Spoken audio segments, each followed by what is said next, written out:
Hello everyone, welcome to my channel knowledge central. और आज के इस वीडियो में हम डिस्कस करने जा रहे हैं कि क्या इंडियन गवर्नमेंट सोशल मीडिया पर सच में बैन लगा सकती है। क्यों ऐसी कंडीशंस पैदा हुई कि आज इस बारे में बात हो रही है कि सोशल मीडिया इंडिया में बैन हो सकता है। यानी फेसबुक, ट्विटर, इंस्टाग्राम, व्हाट्सएप जैसे जो सोशल मीडिया प्लेटफॉर्म्स हैं जिनसे करोड़ों लोग जुड़े हुए हैं, उन प्लेटफॉर्म्स को बैन करने की बातें क्यों हो रही हैं। तो जानेंगे इन सब कारणों को, इन सब वजहों को वीडियो में थोड़ा डिटेल से। उससे पहले इस वीडियो को लाइक करिए और चैनल को सब्सक्राइब करिए। तो अभी सबसे पहले हम डिस्कस करते हैं एक्चुअली ये पूरा इशू है क्या। तो इस पूरे इशू की शुरुआत हुई थी 25 फरवरी 2021 को, जब सेंट्रल गवर्नमेंट ने under the information technology act कुछ गाइडलाइंस जारी की थी। और ये गाइडलाइंस किसके लिए थी? सोशल मीडिया कंपनीज़ के लिए। यानी जो भी सोशल मीडिया प्लेटफॉर्म्स हो, चाहे फेसबुक हो, ट्विटर हो, इंस्टा हो, कुछ भी, या फिर इसके अलावा कोई न्यूज़ एंड मीडिया की कंपनी हो, या फिर ओ टी टी प्लेटफॉर्म जैसे हम जानते हैं नेटफ्लिक्स या फिर अमेज़ॉन प्राइम, इस तरह के जितने भी सोशल मीडिया कंपनीज़ हैं, तो इनके लिए कुछ सेट ऑफ गाइडलाइंस जारी किया था। और इन गाइडलाइंस के लिए एक डेडलाइन रखी थी, यानी 25 मई 2021 तक इन कंपनीज़ को इन सारी गाइडलाइंस को लागू करना था, जो कि इन कंपनीज़ ने नहीं किया। इसी वजह से ये पूरा इशू है। और ये कयास लगाए जा रहे थे कि गवर्नमेंट जो है वो 25 मई के बाद, यानी 26 मई को या प्रोबेबली 27 मई को, इन सोशल मीडिया कंपनीज़ पर बैन लगा सकती है। तो जानेंगे इन सारी चीज़ों को थोड़ा डिटेल में। उससे पहले बात करते हैं कि प्रेजेंट में इंडिया में हर जगह पर डिस्कशन चल रहा है इस बारे में, मीडिया में और दूसरे कई प्लेटफॉर्म्स पर ये बातें हो रही हैं कि क्या भारत सरकार सच में पूरा सोशल मीडिया बैन कर देगी। क्योंकि सोशल मीडिया को बैन करने का मतलब है इंडिया का, या इंडिया की जो 140 करोड़ के आसपास जो टोटल पब्लिक है, उस पब्लिक का पूरी दुनिया से सोशल मीडिया पर डिस्कनेक्ट हो जाना कंटिन्यूसली। और इसी की वजह से व्हाट्सएप जो है वो इंडियन गवर्नमेंट के अगेंस्ट चला गया और दिल्ली हाई कोर्ट में एक केस फाइल कर दिया है।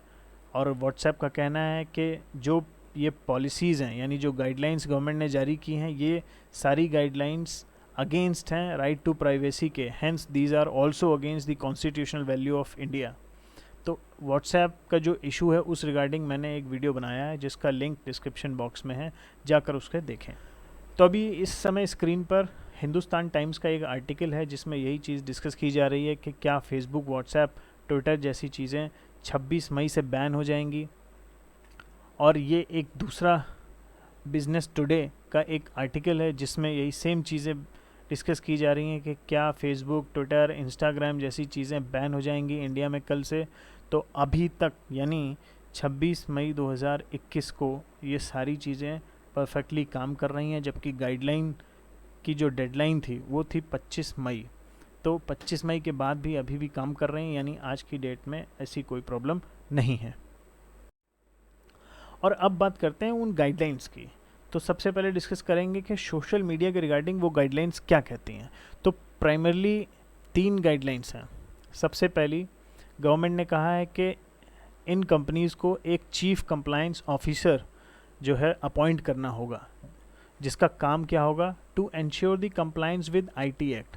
यानी जिसकी ये जिम्मेदारी होगी कि सोशल मीडिया कंपनीज जो कि भारत में ऑपरेट कर रही हैं, तो उनकी जो पॉलिसीज़ हैं वो information technology act of India के अंतर्गत ही हों, उनका कहीं से भी विरोध ना हो। दूसरा पॉइंट है कि एक ग्रीवियंस ऑफिसर को इंडिया में एक ग्रीवियंस ऑफिसर को अपॉइंट करना होगा। ग्रीवियंस ऑफिसर का मतलब है कि जैसे हमें मालूम है आज सोशल मीडिया में किसी को भी ट्रोल करना कितना आसान है। कभी कभी हम देखते हैं कि किसी के बारे में कुछ सेंसिटिव इन्फॉर्मेशन, किसी का मोबाइल नंबर, किसी के घर का एड्रेस, ये बहुत ही ईजिली सर्कुलेट हो जाती हैं सोशल मीडिया में। तो किसी भी आदमी को, किसी भी ऑर्गेनाइजेशन को कुछ प्रॉब्लम हो सकता है तो वो कंप्लेन कर सकता है।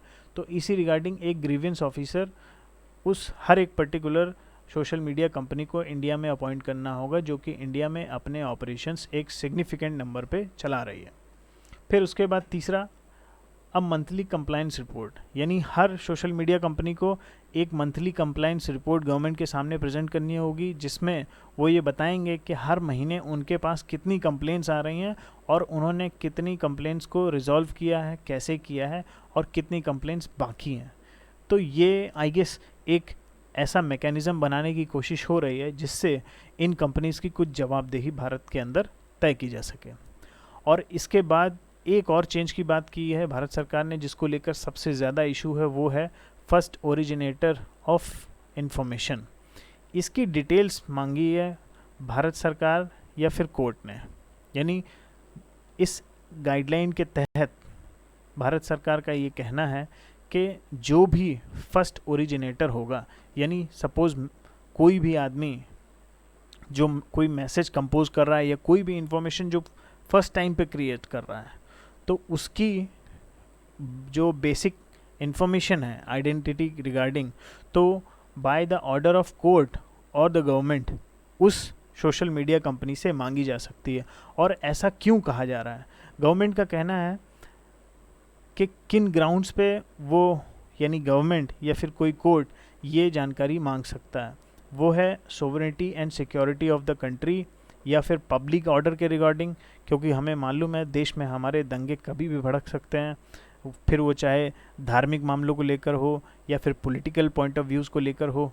तो ये इसकी सेंसिटिविटी को समझते हुए भारत सरकार ने ये फैसला लिया है कि पब्लिक ऑर्डर को बचा कर रखने के लिए, यानी कोई फेक न्यूज़ ना फैला दे या कोई बहुत सेंसिटिव इन्फॉर्मेशन ऐसी लीक ना कर दे जिससे जो सोशल हार्मनी है वो डिस्टर्ब हो जाए, या फिर सेक्सुअल वायलेंस, यानी कोई भी फीमेल के अगेंस्ट अगर कुछ भी या किसी भी पर्सन के अगेंस्ट कोई सेक्सुअल वायलेंस का कोई केस होता है, कुछ किसी की फ़ोटोज़ पर्सनल लीक हो जाती हैं या किसी को थ्रेट्स मिलते हैं, इन सब के रिगार्डिंग ही कोर्ट या फिर गवर्नमेंट केवल इन्हीं ग्राउंड्स पर ही ऐसा कोई डिसीज़न देगी, ऑर्डर देगी सोशल मीडिया कंपनीज़ को कि वो ऐसी डिटेल्स साझा करें। अब इसके बाद करते हैं कि OTT प्लेटफॉर्म्स के रिगार्डिंग कौन सी गाइडलाइंस भारत सरकार ने तय की गई। तो सबसे पहली बात गवर्नमेंट की है कि जो कंटेंट है OTT प्लेटफॉर्म्स को, उनको एज अप्रोप्रिएट कैटेगरी में क्लासीफाई करना है, यानी एक ऐसा मैकेनिज़्म बनाया जाए जो कि एज को वेरीफाई कर सके, और प्लस जो भी कंटेंट OTT प्लेटफॉर्म्स पर अवेलेबल है उनको डिफरेंट ग्रुप्स में डिवाइड किया जा सके, लाइक 13+ एज के लिए, 16+ एज के लिए और अडल्ट के लिए। तो इन 3 ग्रुप्स में एटलीस्ट कंटेंट को डिवाइड किया जा सके, क्योंकि हमें ये मालूम है कि आज ये जो ऑनलाइन OTT प्लेटफॉर्म्स हैं इन पे तरह तरह का कंटेंट है, राइट। तो आगे आने वाली जनरेशन को हम ये इंश्योर कर सकें हम कौन सा कंटेंट उनके सामने प्रेजेंट करना चाहते हैं, कौन सा नहीं प्रेजेंट करना चाहते हैं। And additional to this the parental controls, यानी गवर्नमेंट का कहना है कि आप अपने प्लेटफॉर्म में एक पेरेंटल कंट्रोल का भी ऑप्शन देंगे। जैसा आप में से कई लोग नेटफ्लिक्स यूज़ करते होंगे, तो उसमें आप देख सकते हैं कि अडल्ट्स के लिए अलग ऑप्शन है प्लस चिल्ड्रन के लिए अलग ऑप्शन है, राइट। तो यानी पेरेंटल कंट्रोल्स के अंतर्गत किसी भी फैमिली में जो बच्चों के जो माता या पिता वो तय कर सकते हैं कि उनके बच्चे कौन सा कंटेंट उस प्लेटफॉर्म पर देखेंगे, कौन सा नहीं देखेंगे, राइट। और इसके बाद improving the accessibility of content for disabled persons. जैसे एक इसका बहुत ही उत्तम उदाहरण है कि आप किसी भी ऑनलाइन प्लेटफॉर्म पर अगर मूवी देख रहे हैं या वेब सीरीज़ कुछ भी शो देख रहे हैं, तो उसमें जो सबटाइटल्स की व्यवस्था है, तो जो डिसेबल्ड पर्सनस हैं, यानी सपोज़ जो लोग सुन नहीं सकते, तो उनके लिए सबटाइटल्स बहुत ही मददगार होते हैं। आगे बढ़ते हैं, अब डिस्कस करते हैं कि जो न्यूज़ एंड मीडिया कंपनीज़ हैं उनके लिए सरकार की क्या गाइडलाइंस हैं।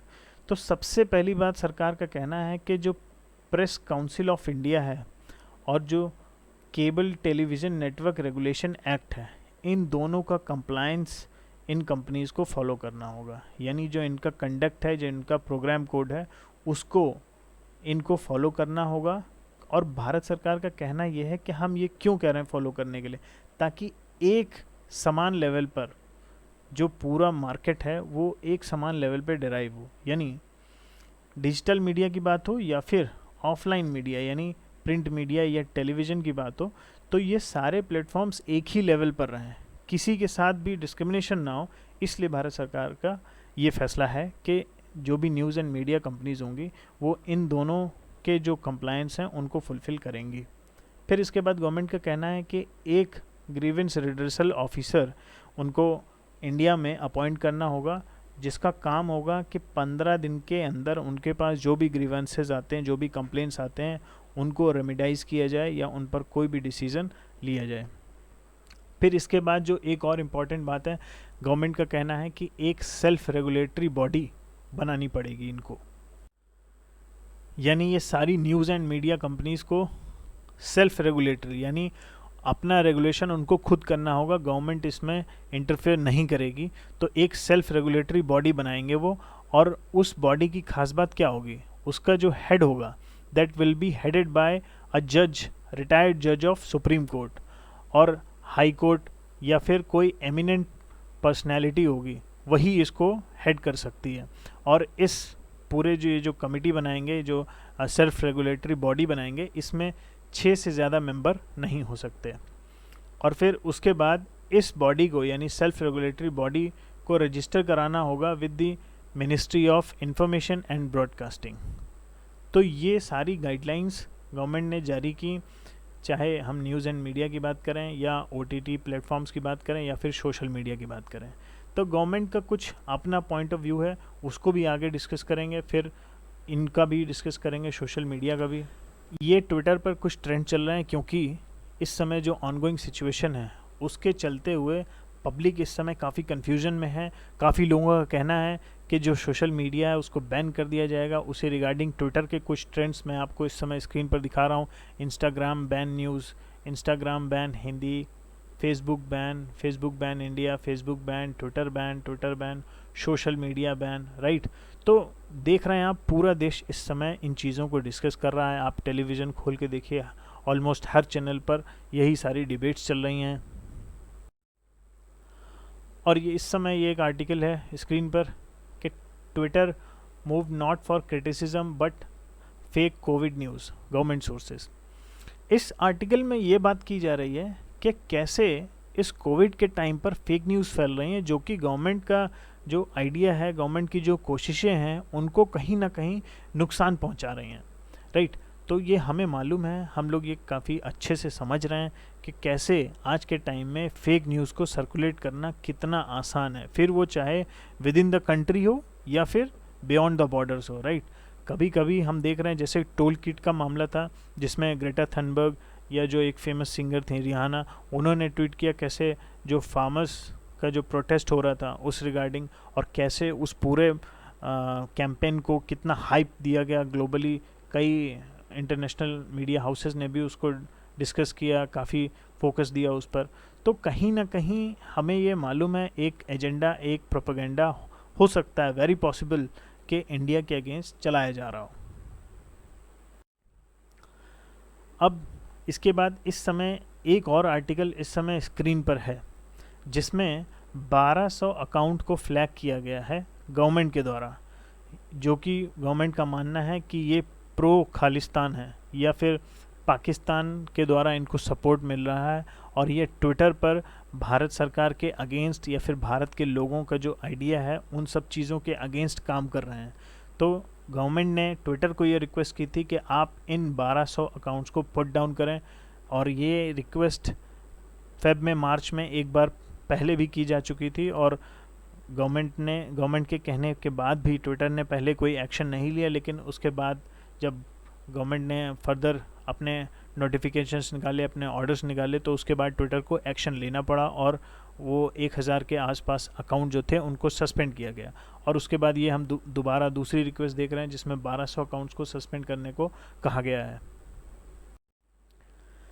तो अब बात करते हैं कि क्या गवर्नमेंट सच में इन सोशल मीडिया प्लेटफॉर्म्स को बैन करने जा रही है, और उससे पहले डिस्कस करते हैं कि क्या सरकार ऐसा कर सकती है, सरकार के पास इतनी क्षमता है। तो अगर टेक्निकली बात करें तो हाँ, सरकार ये कर सकती है, बिल्कुल सरकार के पास इतनी पावर है। लेकिन मैं जहाँ तक समझ पा रहा हूँ सरकार ऐसा नहीं करेगी, और नहीं करेगी तो उसका कारण मैं आपको बताता हूँ। गवर्नमेंट का कहना है government will not just give the benefits under this section 79 of the IT act, यानी सरकार का कहना है कि जो भी मीडिया कंपनी, जो भी सोशल मीडिया कंपनी जो गाइडलाइंस जारी की गई हैं उनका पालन नहीं करेगी तो उसको जो बेनिफिट मिलता है अंडर दिस सेक्शन 79 वो नहीं मिलेगा। तो अब सेक्शन 79 क्या है इसको भी समझेंगे और क्या बेनिफिट मिलता है इसको भी समझेंगे। तो सबसे पहले डिस्कस करते हैं वो कौन सा बेनिफिट है, राइट। तो intermediaries are in no way responsible for the user content. जैसे मान लिया किसी पर्सन ने फेसबुक पर कुछ बहुत ही सेंसिटिव कंटेंट पोस्ट कर दिया, तो उस वजह से क्या होगा कि 79 यानी सेक्शन 79 के अंतर्गत जो भी मीडिया कंपनीज आएंगी तो उनको एडवांटेज ये मिलेगा कि सरकार केवल उस पर्सन के अगेंस्ट केस करेगी, सोशल मीडिया कंपनी के अगेंस्ट नहीं करेगी। क्यों? क्योंकि सोशल मीडिया कंपनी जो भी फेसबुक अगर मान लें तो फेसबुक का जो पेज है तो फेसबुक का ही पूरा इंफ्रा यूज़ हो रहा है उस फेक मैसेज को या उस सेंसिटिव डेटा को रिलीज़ करने में, उसको स्प्रेड करने में, उसको फ्लोट करने में, राइट। तो ये government in social media platforms को ये सुविधा दे रही है। लेकिन जो भी इस कंप्लायंस को फुलफ़िल नहीं करेगा, इन गाइडलाइंस को फॉलो नहीं करेगा, तो सेक्शन 79 का फ़ायदा उसे नहीं मिलेगा। यानी जो इनको इंटरमीडियरीज माना जा रहा है, जो भी ये सोशल मीडिया कंपनीज़ हैं, सरकार इनको इंटरमीडियरीज मान के कि ये बस केवल एक थर्ड पार्टी सर्विस प्रोवाइड करा रही हैं कि सपोज़ मुझे अगर एक दंगा भड़काना है तो मुझे एक फेक मैसेज लिखना है, एक गलत मैसेज लिखना है और उसको बस सर्कुलेट कर देना है पूरे फेसबुक पर, राइट। तो अगर मैं ये कर रहा हूँ और फेसबुक सारे कंप्लायंस फुलफ़िल करती है गवर्नमेंट ऑफ इंडिया के, तो कल को अगर कुछ एक्शन लेगी गवर्नमेंट तो डायरेक्टली मेरे अगेंस्ट लेगी, फेसबुक के अगेंस्ट नहीं लेगी। लेकिन अगर सेक्शन 79 का बेनिफिट नहीं मिलेगा तो सरकार उन, यानी अगर फेसबुक की बात करें पर्टिकुलरली, तो फेसबुक के अगेंस्ट भी एक्शन ले सकती है, राइट। तो ये पूरा मामला है सेक्शन 79 का। तो this was done for the video को लाइक करें, चैनल को सब्सक्राइब करें। थैंक यू एंड देखते रहें नॉलेज सेंट्रल।